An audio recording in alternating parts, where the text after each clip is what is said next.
नमस्कार दोस्तों, मैं राज पांडे। आप देख रहे हैं आरसीएन टुडे। आप सभी का आरसीएन न्यूज़ टुडे चैनल पर हार्दिक स्वागत है। इस चैनल के माध्यम से लगातार आपको सबसे ऑथेंटिक जानकारी देने का प्रयास किया जाता है।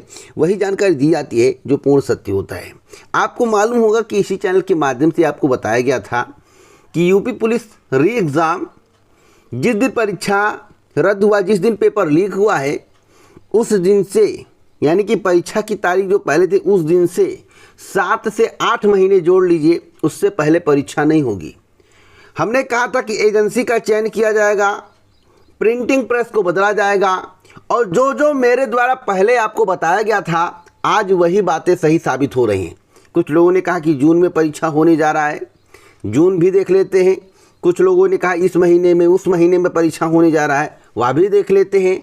लेकिन मेरे द्वारा 7 से 8 महीने लगभग बताया गया था, और जो बताया गया था अक्षर सा वही सही साबित हो रहा है।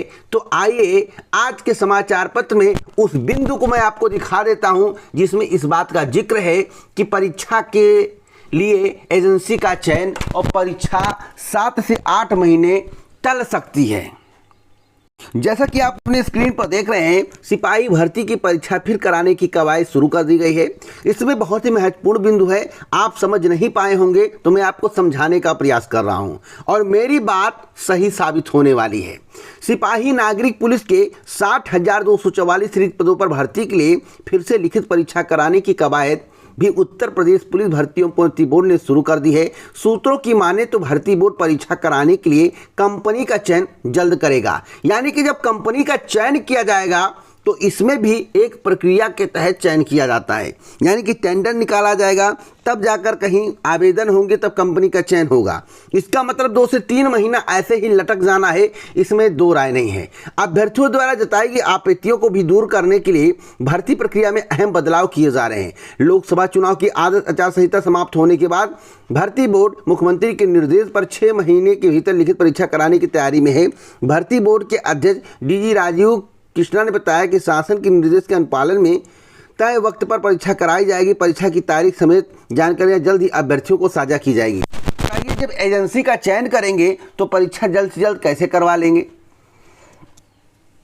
उत्तर प्रदेश के मुख्यमंत्री योगी आदित्यनाथ जी ने जब निर्देश दिया था उससे लेकर 6 महीना ये लोग जोड़ रहे हैं, और मेरे द्वारा 7 से 8 महीना बताया गया था। जब परीक्षा का पेपर लीक हुआ था, जिस तारीख को परीक्षा थी उससे 7 से 8 महीना बताया गया था। तो बताइए अक्षरशः मेरी बातें सही हो रही या नहीं, कमेंट बॉक्स में बताइएगा। इस तरह की जानकारी पूरे यूट्यूब पर आपको कोई देने वाला नहीं है, और जो भी जानकारी देता हूं एकदम कहता हूं कि आप इंतजार करिए। 100 में 95% बातें सही होंगी, इसमें दो राय। बातें कब गलत होती हैं? जब गलत जानकारी कहीं से मिल जाती है या फिर बताने को कोई तैयार ना हो तो वहाँ पर एक्सपेक्टेड जानकारी दी जाती है। लेकिन दोस्तों, जो जो मेरे द्वारा आज तक जानकारी आपको दी गई है वह पूर्णतः सही साबित हुई है। अब यह मान कर चलिए कि परीक्षा जिस तारीख को पिछला था, जब पेपर लीक की घटना है, उससे 7 से 8 महीना जोड़िए, उसी के आसपास आपकी परीक्षा होने वाली है। अब अगली खबर के बारे में बात कर लेते हैं। अगली खबर है प्राथमिक शिक्षक भर्ती को लेकर। जैसा कि दावा किया जा रहा है सोशल मीडिया प्लेटफॉर्म पर या कई लोगों के माध्यम से कि 62,000 पदों पर भर्ती का विज्ञापन आने वाला है। ऐसी कोई भी बात अभी नहीं है। इस वर्ष तो नई प्राथमिक शिक्षक भर्ती का विज्ञापन नहीं आएगा, या स्पष्ट रूप से मैं आपको बताना चाहता हूं, कोई अभी प्लानिंग नहीं है। समाचार पत्र में क्या आ गया, सोशल मीडिया पर क्या छप गया, लोग क्या छपा रहे हैं, क्या छाप रहे हैं, क्या बता रहे हैं, आप क्या सुन रहे हैं, या आपकी जिम्मेदारी है। मैं स्पष्ट रूप से बताना चाहता हूं, इस वर्ष नई प्राथमिक शिक्षक भर्ती की कोई चर्चा नहीं है। नए शिक्षा सेवा आयोग का गठन उत्तर प्रदेश में हुआ है। नए शिक्षा सेवा आयोग के माध्यम से नई प्राथमिक शिक्षक भर्ती का विज्ञापन आएगा, यह बात सत्य है, इसमें दो राय नहीं है। लेकिन सबसे पहले असिस्टेंट प्रोफेसर की परीक्षा, टीजीटी पीटी की परीक्षा, यूपी टेट की परीक्षा, उसके बाद प्राथमिक शिक्षक भर्ती के बारे में सोचा जाएगा।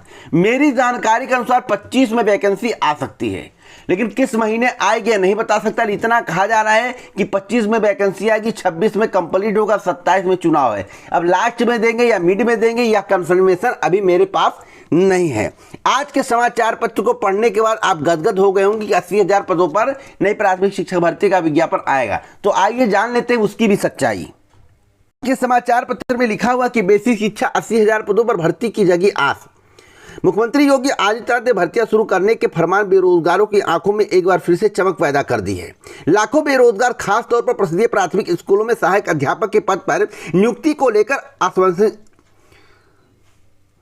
और बेसिक शिक्षा विभाग की सबसे अधिक नौकरी देता है। बेसिक शिक्षा विभाग ही सबसे अधिक नौकरी देता है और इसमें पिछले 5.5 साल से कोई भर्ती नहीं आई है। आखिरी बार दिसंबर 2018 में 69,000 सहायक अध्यापकों की भर्ती आई थी। उसके बाद से हर साल शिक्षक सेवानिवृत्ति की बात करें तो 8,000 के करीब हो रही है, ऐसा अभ्यर्थियों का दावा। 69,000 शिक्षक भर्ती के मामले में सरकार ने 12 जून 2020 को सुप्रीम कोर्ट में एक जानकारी दी थी। उस जानकारी के अनुसार प्रसिद्ध प्राथमिक स्कूलों में शिक्षकों के 51,112 पद खाली थे। अभ्यर्थियों का दावा कि हर साल औसतन 8,000 शिक्षक सेवानिवृत्त हो रहे हैं, तो इसका मतलब है कि लाखों में पद खाली।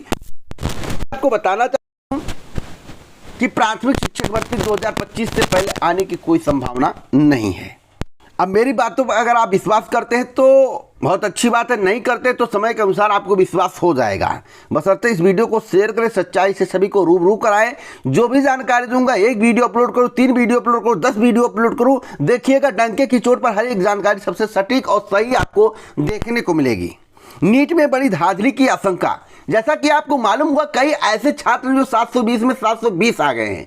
क्रमांक वाइज भी खुलासा हुआ है, मैं आपको दिखाना चाहता हूं। जैसा कि आपने स्क्रीन पर देख रहे हैं, एक खबर सामने आया है। यह मामला कोर्ट में चला गया है, इस पर सुनवाई हो रही है। एनटीए के नतीजों में लगातार तीसरे दिन नई शिकायत। नीट यूजी टॉप रैंक के 13 छात्रों के रोल नंबर आसपास है, गड़बड़ की बड़ी आशंका है।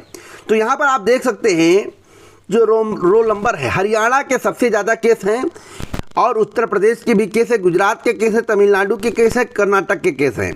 तो जो अनुक्रमांक है उसे देखने के बाद ऐसा प्रतीत होता है वास्तव में धांधली तो हुई है, ऐसा प्रतीत होता है। हुई या नहीं जांच का विषय है। अब कोर्ट इस पर क्या फैसला देता है देखने वाली बात होगी। एनटीए का क्या तर्क है, नेशनल टेस्टिंग एजेंसी का क्या तर्क है। एक सेंटर के 8 में से 6 छात्रों को समय खराबी के ग्रेस अंक मिले हैं, इससे 720 हो गए हैं। भैया ऐसा कैसे हो सकता है, ऐसे कैसे हो सकता है। हर कोई अपना बचाव करता है, ऐसा कैसे हो सकता है। मैं आपको बताना चाहता हूं कि इसकी जांच होगी तब इसका दर पर दर खुलेगा और आपको सच्चाई पता चलेगी कि पेपर लीक उत्तर प्रदेश और बिहार, राजस्थान इत्यादि जगहों पर नहीं हो रहा है।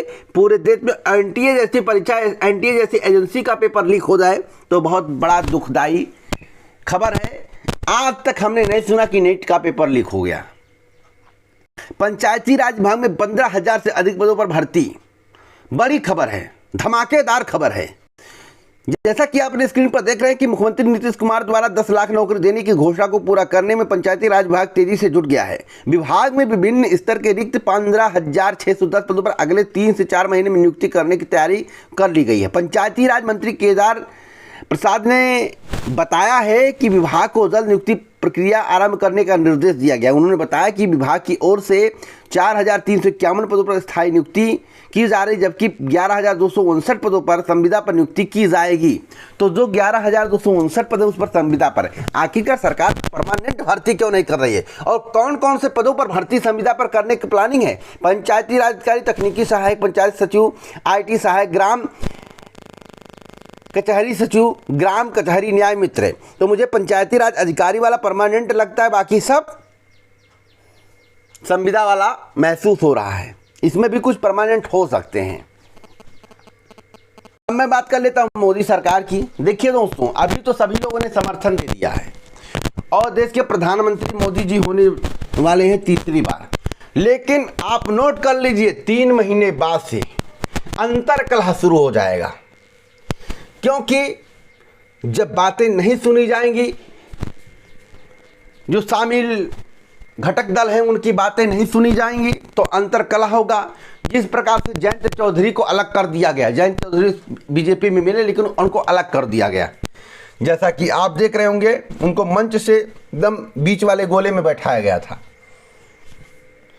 मंच से जहां पर सब लोग बैठे थे वहां बैठाया गया था, बल्कि जाट के नेता माने जाते हैं, जाट के नेता माने जाते हैं। देखिएगा, सबसे पहले विरोध करेंगे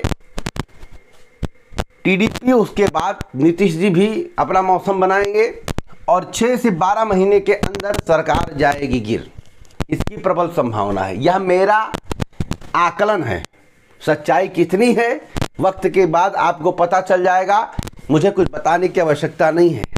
बाकी भर्तियों के नाम पर लोला रहेगा, कुछ भी ऐसा अभी होने वाला नहीं है। इसी प्रकार की ऑथेंटिक जानकारी के लिए इस वीडियो को शेयर करें, लाइक करें। पूरा वीडियो सुनने के लिए दिल से धन्यवाद।